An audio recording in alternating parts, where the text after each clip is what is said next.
Hi, I'm Krista West of Avlea Folk Embroidery, and this is the May FlossTube. I'm really overdue. It's been a really busy month. A really good month, but really busy. So if you're new and you just found me on this FlossTube, you can see all of my work at the Avlea Folk Embroidery website, which is www.avleaembroidery.com. I'll have that in the notes. You can follow me on Instagram at kristamwest, also in the notes. You clearly found me on YouTube, yay you, and you can just see what I'm up to. I tend to be, I'm not going to apologize for being an organized person because I actually really like being organized. And so I'm really organized about my social media, and I tend to do 4 to 5 photo posts every week on Instagram. I don't do a lot of reels because, sometimes I do. I try to do that, but it's just a little bit trickier for me to do that setup when I'm stitching. And so I just don't do very many of them. And how many times can you really see me work a drawn thread hem? I have to say it probably gets a little boring after a while, but you clearly found me here, and I just wanted to share a lot of what's going on in my world. My world is getting very busy right now in a really great way. As many of you have seen in my blog post, or I probably mentioned it in the last FlossTube, I have been dealing with a very intransigent broken foot. I have a stress fracture in my left foot, and I am now on week 12 of being in a walking boot. This week I go in for more tests. Oh, yay. So anyways, because I have an upcoming trip to Greece in early September and I need to be able to walk by then. So my doctor and I are going to have a little come to Jesus chat about that. So anyways, but I'm thinking positive, and there's been a lot of good that's actually come out of it, of being so immobile, is that during this period of time for all of February and all of March, all of March and all of April, I was on crutches and couldn't really go anywhere, couldn't walk, couldn't work out for like 6 weeks. And so I was like, I'm going to go crazy if I don't do something. So I decided to write a book on folk embroidery. And this is something that I've wanted to do for a really long time, but I've just never had the time. And my foot gave me that 2-month period. And so I gathered up all my little notes and charts and my folders and files that I have been like hoarding information in for the last couple of years. And I got to work. And I shopped it out. I had to learn how to do this because it's my first craft book to be published. And the publishing world, it's just something that I wasn't familiar with. And so I created, with the help of Kristen, our amazing graphic designer, I created a book proposal and I shopped it out to 5 presses. And about 2 weeks ago, I heard from David and Charles Publishing in the UK, and they were one of my top choices. They produce really beautiful craft and gardening books. And when I had my first chat with the acquisitions editor, it was really funny. I was like, well, my biggest concern is I really want the book to be beautiful. And she was like, oh, Krista, I won't publish a book unless it's beautiful. And I'm like, yay, right answer, right answer, right answer. So anyway, so far I'm having a great time working with the team, and I have my next big team meeting with them where we go over all the details. I have been working through their spreadsheet. They send me a spreadsheet, and then we figure out where does everything go in the book, the projects that I've designed. And after the first morning with the spreadsheet, I realized, wow, I have too many charts.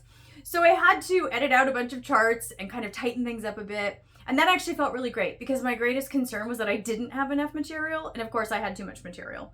So the book will have between 12 and 14 projects. They're really great projects. I'm very excited about them. I cannot show them to you yet because of the book being in process. The target publication date will be August of 2024. And I'll keep everybody posted on the process and as we're doing things. I'll be doing how-to photos in the next couple of weeks on the projects for the book. And the one thing I can tell you is the book will have, for the charts that are there, it'll be fully charted. It'll also have another over 100 charts, some larger, some smaller. And then it will have finishing techniques for cushions, drawn thread hem, basic hem, wall hanging, drawstring bag, and mitered cushion cover, which is something I haven't done a tutorial on yet at all. And I'm really excited about that. I did the mock-up yesterday, and I'm really, really excited about this technique. Actually, you know what? Let me grab the mock-up. I have it right here.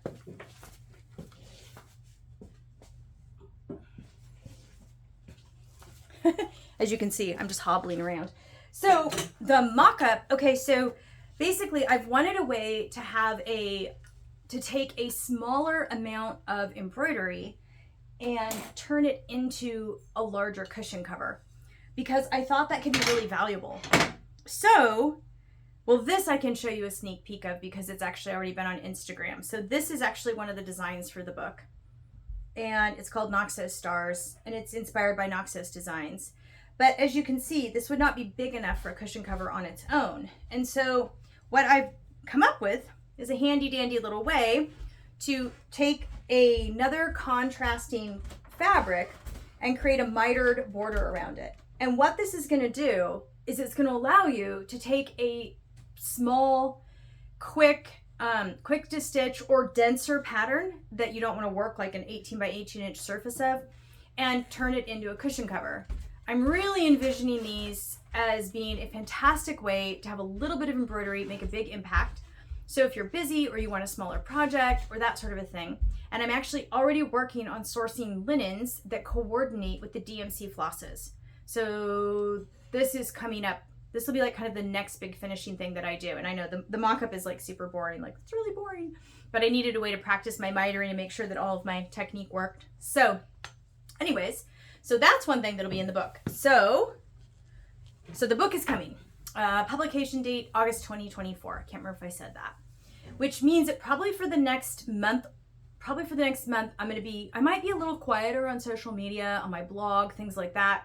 Because not only do I have all the stuff going on with the book, I also am headed to the H&H Americas show in 3 weeks from Monday.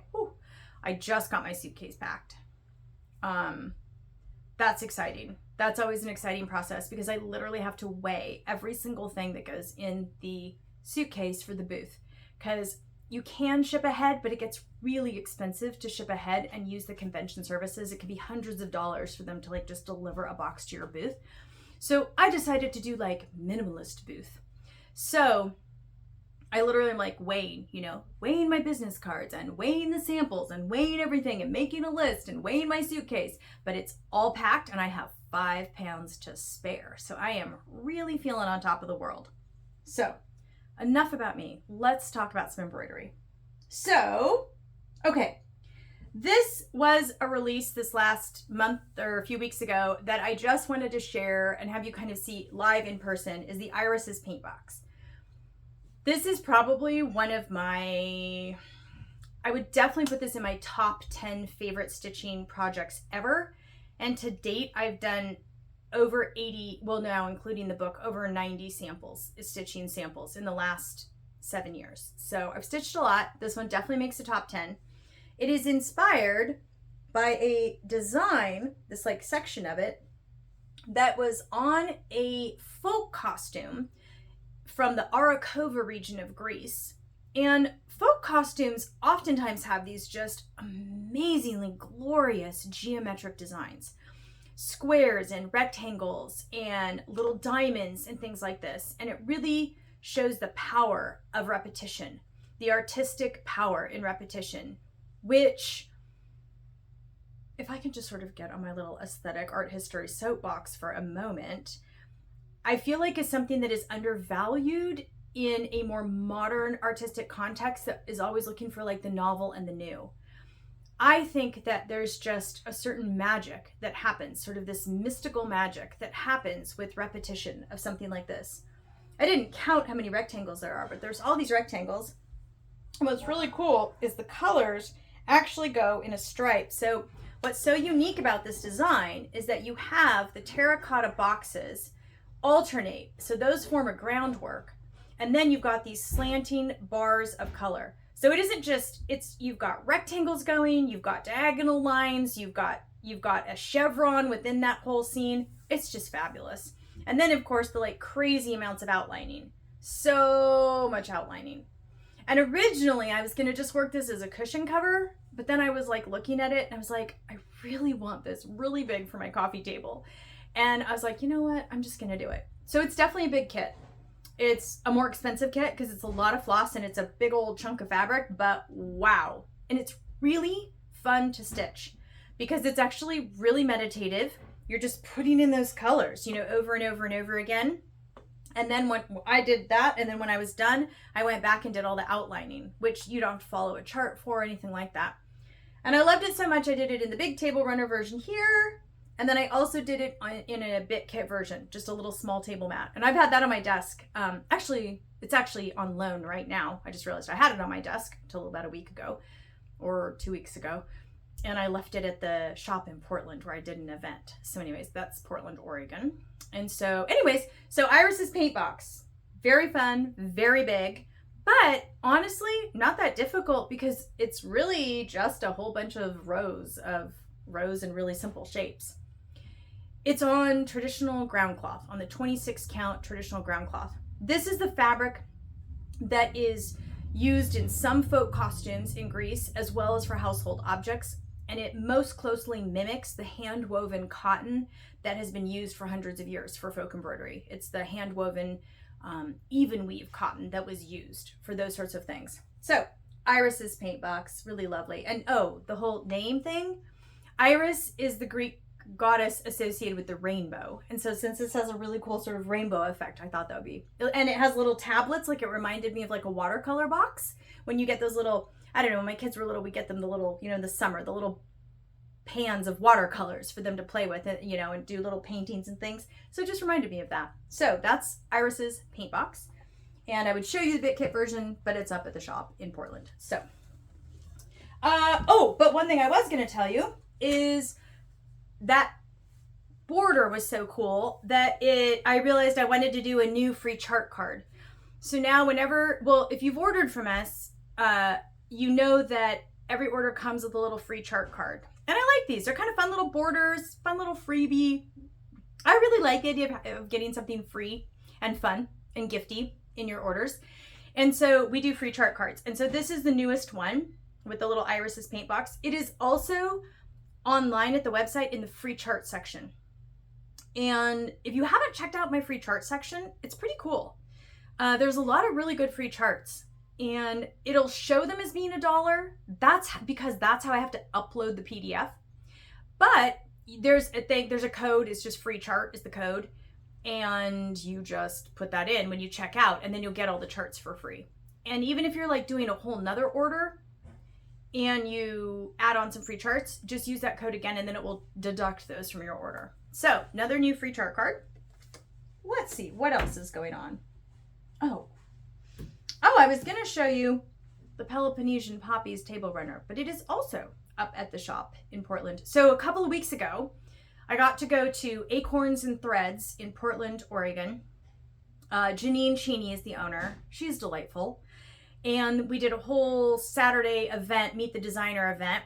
And I took a whole bunch of stuff up there. There's a trunk show there right now. So there's about maybe a dozen of my design samples up there right now, if you're interested.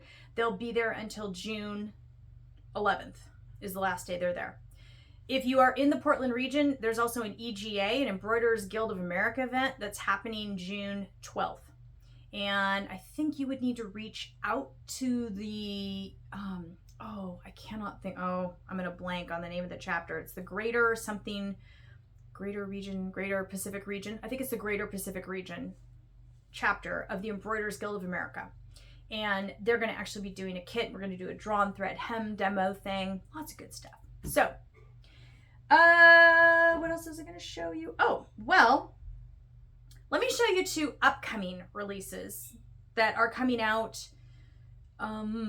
this next week. Actually, they'll come out I'll probably get them uploaded by Thursday or so, definitely before next weekend. So not Memorial Day weekend, but the first full weekend in June. That's when these will be ready to go. And I wanted to add to my offerings of smaller kits that were a little bit bigger than a bit kit, but not as big, say, as a larger kit. Kind of that like $28-ish price point really works for a lot of people. And I feel like it's a great one because you get enough stitching, you get enough supplies and enough stitching time. And you've got something really cool to show for it at the end. So Florina is the first one. And it's just a charming little floral design. It looks like a little garden. You could have it either way. I actually think it'd be really cool as a wall hanging. I finished it as a table mat. Very cool. It looks very cute with like a plant on it or a candle or a picture frame. I like putting picture frames on my embroideries too, like of my kids and things like that. That can look nice. But this one would also be super cool as a wall hanging and just kind of have it there for a little bit of bright color. It's inspired by a design from my vintage collection of Latvian needlework booklets, but it's heavily edited because the original was, believe it or not, even busier than this. And this is a great little busy design. I love like how busy it is and all that. And I just chose a really fresh, bright color palette for it. I wanted something that felt very springy, very summery. And it is on the white traditional ground cloth. So 26 count, super easy to stitch on because you can just see every thread. So that is a great little design. That's coming out, I think it's $28. I think these, if I remember, these are both $28. It has to do, the prices change. It depends on the square inches of fabric that's needed for the kit and which fabric we're using. And that's why there's like price variations. So the traditional ground cloth is less expensive than say the linens. So that's why you might get a kit with traditional ground cloth is a little bit larger than at the same price as a kit with like linen. So anyways, so Florina is coming up very soon. I'm just a sucker for this little serrated, this little floral design here. I just can't get enough of it. I just love it all the time, every day. Love that little motif. I actually really like stitching that one too. I know that's a fun one. It's like, ooh, in just like a couple minutes, like there's a flower in your hoop. It's just very cool. So Florina, that one, awesome. Also has a really nice little border on the outside. I added a little border to it, and which makes it pretty easy to like count out. So this would be really, really great for beginners who are really wanting to delve into something that involves a fair amount of counting and stuff like that. Pretty much with this one, you're just gonna like lay in that deep blue stitching first, maybe start, you can even center start on this one if you want. You can move this, start down here, and then work this whole little trellis of all the blue stitches, and then work outwards. Really depends on how you want to do it. I find people just have different ways that they want to start. Some people are like, I must start in the upper right corner all the time. Or wait, what would that be? The upper left corner. But it doesn't really matter. If I think I'm going to be short on fabric, I always do a center start. Unless it is a perimeter design, like a design that just goes around the border. So, Florina is a coming. Now, next up, that will release the same day as Florina. I'm going to release both of these at the same time. I know, it's probably silly, but I've still got a lot of releases. We've got, oh, I should have grabbed that one. But we've got a really cool table runner coming up. It's the Copper Branches design. It almost looks like woven Greek textiles. It's a little more primitivistic, very cool. And then I've got a couple of pomegranate collection graduates, Felicity Border and Tulsi Trellis. And wow, I just can't wait to share Tulsi Trellis with you. Okay, now I'm blanking. Was it?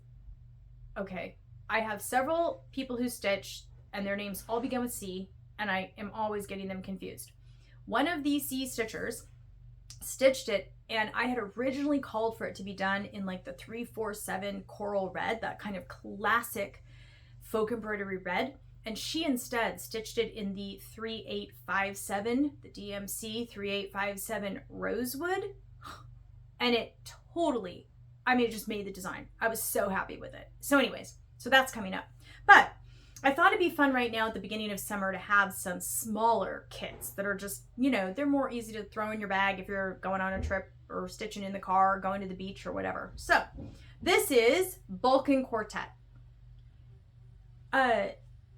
About maybe a year and a half, 2 years ago, I released the Mediterranean sampler, which is just a little blue and white design, very much like this, where it's got a motif in each corner. And that has surprised me how popular that design is. And I think it's because it's really cool on its own, stitched like just as the pattern shows you to stitch it, but it's also fantastic for smalls projects. And for those of you who are not familiar with that term, A smallest project is like a pin cushion or a needle book or something small that you want to stitch.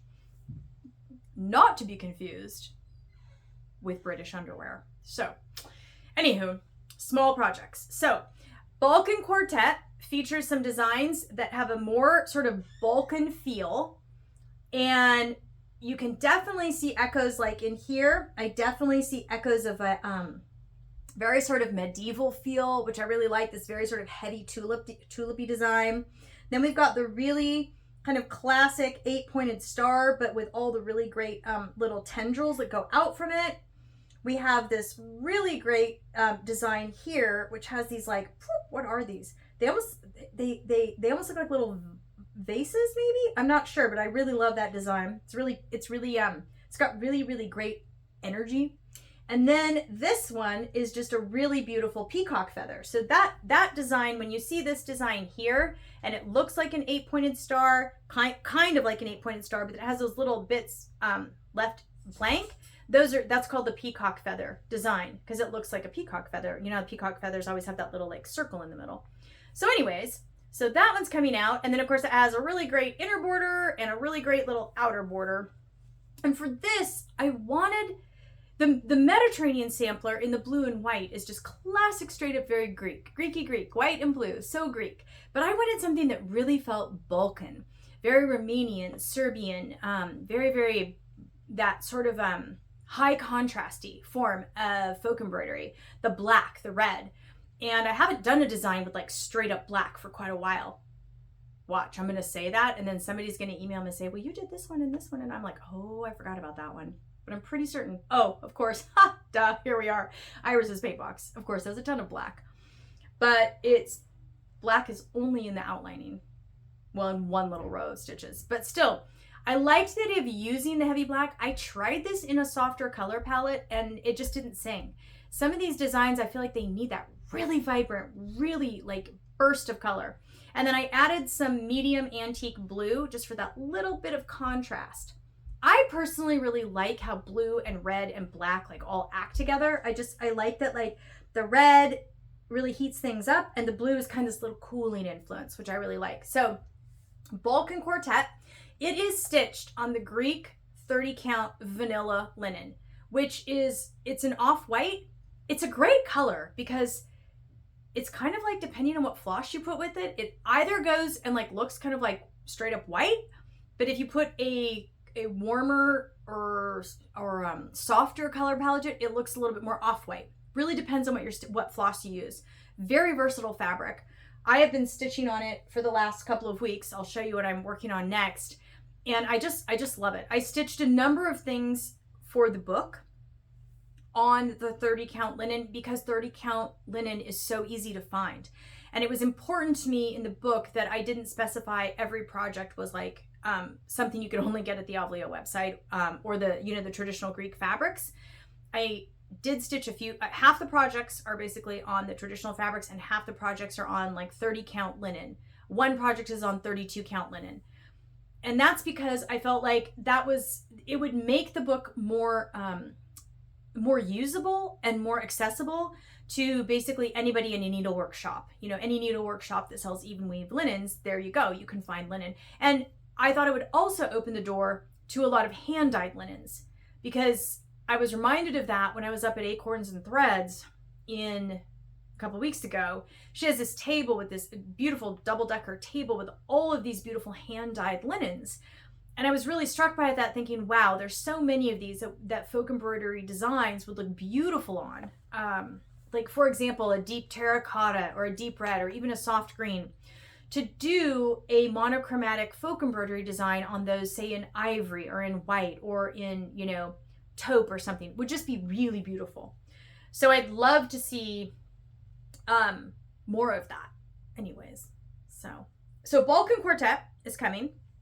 What else was I going to show you? Oh, one thing I was just going to show everybody because okay, I'm just going to show you the Avlea work bags and give you a little update on this.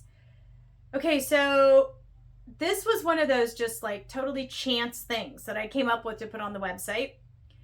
I had been doing an embroidery class series at my daughter's school, and I got the kids basic muslin bags for their projects, and I had it leftovers. And then we started having the embroidery hoop kits. So those of you who are familiar with my work know that the majority of what I do is cross stitch. But some of my other things, I do have a small line of embroidery hoop kits where the design is like stamped or printed onto the fabric. Well, in the very early days of Avlea, I hand stamped every single one of those designs, on the ones that were stamped on the fabric, not cross stitch, but the embroidery hoop designs. I stamped them on the fabric with archival ink. So I had to have these big stamps made for every design. But eventually that became just so time consuming that I started having the designs digitally printed on the fabric through Robert Kaufman. Oh, I need to give you guys an update on that one too. Anyways, and that has been like great, game changer. But we still had all these stamps like from the first early designs laying around. And so I was like, well, what if you just stamped one on the kit? And I just thought it looked cool in the sepia ink, like on the muslin. And then everyone wanted to stitch them, which just cracked me up. So then we started with a small bag, and then everyone was like, well, I want a bigger bag. So now we have 2 sizes of muslin bags, and I can barely keep these in stock. Because Pamela, and this is actually what my teenager, Georgia, is going to be doing a lot this summer, is stamping muslin bags for us, because Pamela, we can't keep up. So in the bag, what comes in the bag is all the stuff, like the paperwork, the stitch diagram, the stitch booklet for stitching the design. Let's see what else is in the bag. The floss to stitch the design. And what else? Your other goodies are a beechwood hoop. This is the really good quality ones with the brass set screw. And then a set of floss organizers, woohoo. If you write on them in pencil, they're reusable. I highly recommend using pencil. I mean, I always write on mine with a pen, and then I think, well, that was stupid. I should have written with them in pencil. But my floss organizers are really pretty. They're all inspired by my needle minder designs. And it comes like on the binder clip. And then you get a needle, and you get a Daphne needle minder. If you're ordering one of these kits and you're like, oh, I already have the Daphne needle minder and I want a different needle minder, just put it in the order notes and we'll swap out the needle minder. No problem. I never mind doing that. But I have actually had so many people get these and stitch them that I have people asking me for new designs. So as soon as George is out of school and we have that child labor going on, I am going to be having, we're going to do some of the other designs on the work bags and add some other designs to that. Because these muslin bags are just a great way to store your work. I don't like to store any of my embroidery work in plastic bags any more than I can help it, because plastic off-gasses and it can actually discolor fabric. So I try to always keep my embroidery project either what I'm working on or even things that I have in storage. I do use plastic totes in the workshop because my workshop is in a basement, and so we always have to be thinking about any sort of water damage that could happen. So I do use plastic totes for that, but I do try to like wrap things up, you know, in cotton. Pillowcases are great, kitchen towels, like anything just cotton. So what's left? Oh, I'm gonna show you. Okay, super cool finish. And then I'm gonna show you a variation of of a design I'm working. So many of you have gotten the Cycladian floral border pattern. It was one of my earliest designs. And the funny thing is when I first stitched, I was stitching it just as Avlea was starting to kind of get discovered. And I had originally planned to stitch it as a 3 foot by 3 foot square. And I literally never had the time because it would have taken me about, I don't know, 6 or 7 months to stitch that. And I was so in the middle of stitching up samples for Avlea that I just had to set that project aside. So that's like sits in my, you know, works in progress tote and it's kind of languished there.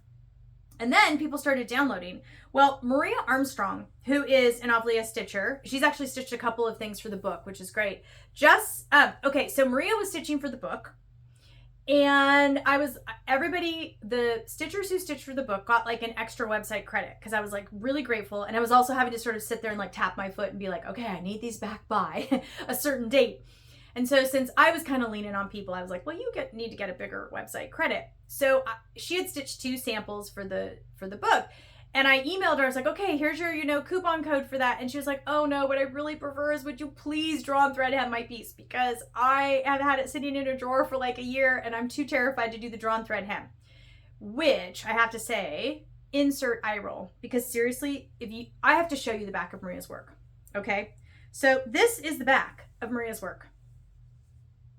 People, my embroidery does not look like this, just for the record. It's perfect. Everything is vertical. I asked her, I was like, how do you do this? She's like, well, I just kind of look at the stitch path and I have fun figuring it out. I'm thinking to myself, wow, I am just not that cerebrally inclined. But so this is the back of her work, which is pretty amazing. I mean, it is just perfect. So she did the Cycladian floral border as this beautiful table runner. Okay, I'm gonna here we go. I'm gonna go way over here. You can see it's enormous. It's just huge. It's just like, it's not as tall as I am, but it's really long. It's over 3 feet long. It's actually probably 4 feet long. It's gorgeous. And so I got to draw and thread hem this for her, and it's on the Mick and E30 count, which was super fun. But the funny thing is she sent this to me and she said, oh, that's been in a drawer for like so long, and I've been trying to get to it and I just haven't gotten to it. And the funny thing is last month, I was looking through, 2 months ago, I was looking through all of my designs. My eldest daughter is due with our second granddaughter in just about 3 weeks. 3 weeks. Wow, it's gone by so fast. And I was thinking about the new baby's prica. So for those of you who haven't heard that term, the prica is like the chest or the little box of heirloom embroideries that Greek families, like the women, give to the bride when she gets married and when she's starting her own home. And they're passed down like generation to generation. And it's just an amazing tradition. Whenever I'm in Greece, I'm always asking friends, can I see your prica if you have a prica? Not everyone does it, but it's a really beautiful old custom, and a lot of families still do. In fact, there are even some very amazing high-end embroidery shops in Athens and Thessaloniki that cater to this, and they will actually make professionally made hand embroidered pieces for wedding gifts and pricas. I mean, seriously, so swoon-worthy. So I was looking over all my designs and looking over all of my stuff, and I had a design that I thought I liked for the baby last fall, and I just wasn't feeling the love. It was really complex and maybe just a smidge more Italianate, and I didn't love the colors I was coming up with, and I was like, I gotta find something new. So I started looking back over my older designs, and I looked at Cycladian floral border, and I was like, oh my word. I've only ever seen that design done monochromatically. And I was like, what if we did it in a totally fresh, vibrant, cheery, summery color palette, because the baby's going to be born in summer. So I did that. And so I'm just now stitching it. It is this fabulous color palette. I actually should probably show it this way. I guess this is a better way to show it.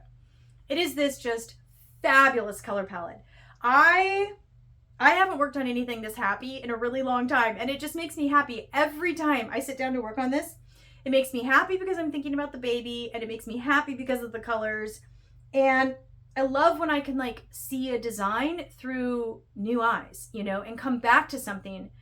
And I've never had really great photos of that design. So I'm really excited that right when I'm really starting to kind of nail my photography game a little more, I'm going to be able to get great photos and really show off this beautiful design. So the colors are, in case you're wondering, is it 3-3? The 3-3-4, I think it's 3-3-4-6. It's like a really beautiful fern green. It's like a brighter green. And then 3-4-7, the classic coral folk embroidery red. 21 light alizarin. Anybody who knows me knows that 21 light alizarin is probably one of my top 5 favorite colors. I love it. I love how it looks on linen. I love that it's pinky, but it doesn't look like baby pink. It's just, I love, love, love the color. I love that it has these corally kind of natural dye stuff undertones. Oh, just love it. And then it's got the 733 golden olive medium, which is like a gold, but has this very sort of vegetal greeny undertone. It totally reminds me of what fresh green olive oil. If you've ever seen olive oil that's really green, it really looks like that kind of olive oil. And I'm a huge fan of olive oil, so I love that color. And then a little bit of the 676, that's the old gold light. It looks very sort of maize yellow, and you probably can't really even see it very well. I'll hold it up there. I don't know if you can really see it very well. But it's this lovely maize yellow that just kind of gives this perfect little touch. And then the 598 turquoise. I tried other blues, and normally that 598 turquoise looks very hot on the cone. It's sort of like, whoa, and it's very intense. But when you combine it with other colors and you use it in just like a little accent here and there, it's magical. It's fabulous. So I'm having a ton of fun stitching this. I've got to finish the border. The border will have more coral red stripes to kind of really ground, give it that grounding, that coral grounding. But I'm loving it. I'm stitching on the 30 count vanilla linen. Anyways, I'm having a ton of fun with that. So, what else is up? The last few, oh, I know what I wanted to tell you. Since you have listened all the way to this point in the FlossTube, you get rewarded. On Saturday, Sunday, and Monday, I'm going to do a flash sale. Those of you who follow me know I don't do a lot of sales. I really try hard to price everything very reasonably so that everybody gets a deal most days. That, you know, the kits aren't overpriced, they're a reasonable cost, all of that. But Pamela and I were just in the workshop on Thursday. I'm like, hey, should we do a sale? We did one last year. Should we do one for the weekend? She goes, oh, that sounds like fun. And we were like, okay, let's do a sale. So it's kind of fun for Pamela and I. Because we love to like give back to you guys, because, you know, you guys are what's keeping us going and keeping us making kits and putting all this good folk embroidery energy out into the world. So starting Saturday morning, all day Saturday, all day Sunday, all day Monday, you can use the code all in caps, because I'm not going to put this in the notes and it's not going to be on social media. The only place you're going to find this code is here in this YouTube or on the email. So if you're signed up for the Saturday morning email, you'll get the code there. The code is all in caps, all together, woohoo summer. So WOOHOO summer, because I'm really excited that summer's here and it's been a long winter for me. So I feel like this summer, I'm really looking forward to this summer. So that's the code. So that's your reward if you listen this long. And that's pretty much what I have coming up. The next month is going to be very busy for me as I head off to the H&H America show in, I'll be there the week of June 19th. That is the largest trade show, wholesale trade show for the soft crafts industry in North America. Really fun. I had a booth last year.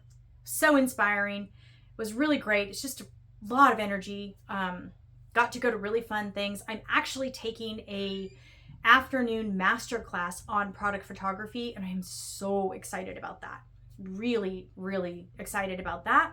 And I just love the energy of being in a whole convention space where there's all people who are there because we're all makers. It's fabulous. So I'm really looking forward to that. And then after that, I'm actually flying out to be with my daughter after she has the baby. So I get to go hang out with the grandbabies, which is going to be really, really fun. I have not seen my toddler granddaughter since January, and I'm definitely in withdrawal. So it was so funny when she was here in January. Maybe I told you guys this story, but it was so cute. She comes in the door and she makes a beeline for the kitchen cupboard. And we have these old pullouts because my house was built in the 20s and the kitchen was remodeled in the 50s. And anyways, but we kept all the original pullouts because they're really cool. She goes over, opens the cupboard, pulls out the pullout. She goes, "Me need cookie." And just looked at me. And I was like, oh, you can have a cookie, honey. Anytime, any day. So it was just really fun. I'm looking forward to that. She's talking more. So I'm just really looking forward to that time with them. So I think that's everything. Thank you so much. Thank you for your support, your ongoing support. I'm so grateful that I get to do this work. It's amazing work. Amazing work. I just feel like you guys bless me every day. Every day. I'm always excited to work on stuff for Avlea. There's really never a bad Avlea work day. It's all good all the time. And I love it. And I love that we're getting to really revive folk embroidery. And I'm excited about the book project. If you guys had not been stitching Avlea and showing posts on Instagram and social media and starting to talk about folk embroidery and things like that, I don't think my book would have gotten published. But the publishers had started to hear about folk embroidery, and they were like, yeah, this is a market. This is we want to have a book on this topic. And that's incredible. There's just not been a lot of books published in the last 2 decades on it. So it's very exciting. So thank you so much for your ongoing support. I just hope you have a beautiful start to your summer and that it is sunny and filled with loads of stitching. Thanks so much.